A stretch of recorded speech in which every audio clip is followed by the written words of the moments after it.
কি হয়েছে তোমার? কাঁদতেছো কেন? গালের রং কিসের? কেউ টাচ করছে? তুই আমার মালিকান? তুই কি আমার ব্যাচমেট না আমার খালাতো ভাই? তুই করে বলার রাইট কে দিছে তোরে? তুই কিন্তু ওর গায়ে হাত তুললা, কাজটা ঠিক করলি না ঈশান। ঈশান না, ঈশান ভাই। রেসপেক্ট দিয়ে কথা বল, নাইলে ওরে হসপিটালে নেওয়ার আগে তোরে দফন করতে হবে। তুষার ভাই জানলে আপনার খবর আছে। তোর তুষার ভাই, হ্যান ভাই, ত্যান ভাই, সবাই রে গিয়া বল ঈশান ক্যাম্পাসেই আছে। কারোর সাহস থাকলে এসে চুলটা ছিঁড়া দেখাক। আচ্ছা থাকো তাহলে তোমরা। স্যার, আপনি থাকতেও কিভাবে ঈশান আমার পোলাপানে গায়ে হাত দিল? আচ্ছা ঠিক আছে, আমি অ্যাকশন নিব, ডোন্ট ওয়ারি।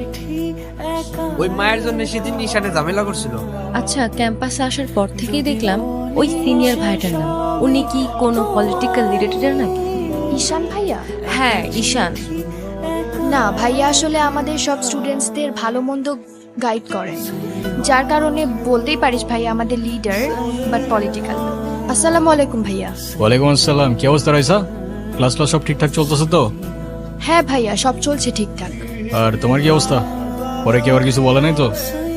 না ভাইয়া। কি যে বলেন ভাইয়া, আপনি থাকতে কেউ আর ওকে কিছু বলার সাহস পাবে না।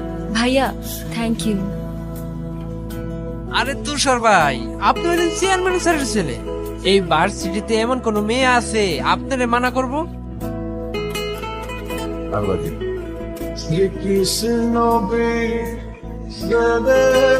কি হাসছো কেন? কিছু না। নাম কি ওর? মৌগলি, আমার একমাত্র বিশ্বস্ত বন্ধু। একমাত্র বিশ্বস্ত বন্ধু? কেন হতে পারে না? তা হতে পারে, কিন্তু তবু এত মানুষ থাকতে কুকুর কেন? কারণ ওরা মিথ্যা বলে না, ধোকা দিতে জানে না, আর ওদের জন্য এতটুকু করলেও না সারাটা জীবন কৃতজ্ঞ থাকে। তাই আপনি নিজেকে যেমন দেখান, আপনি আসলে এরকম না। নিজেকে যেমন দেখাই, কেমন দেখাই আমি? এই যে সব সময় রুট থাকেন, মনে হয় নিজেকে নিজের থেকে লুকিয়ে রাখছেন। নিজেকে নিজের থেকে লুকিয়ে যদি একটু ভালো থাকা যায় তাহলে আই গেস সেটাই বেটার অপশন। আপনারা তো কষ্ট কিসের? সে থাকুক না, জেনে কি করবা? বলে দিলে তো আর কমে যাবে না, তাই না? তবে ভাগাভাগি করে নিলে ক্ষতি কি? এই না বন্ধু, একটু মিষ্টি মুখ করে নাও। যদি বলি সে সবই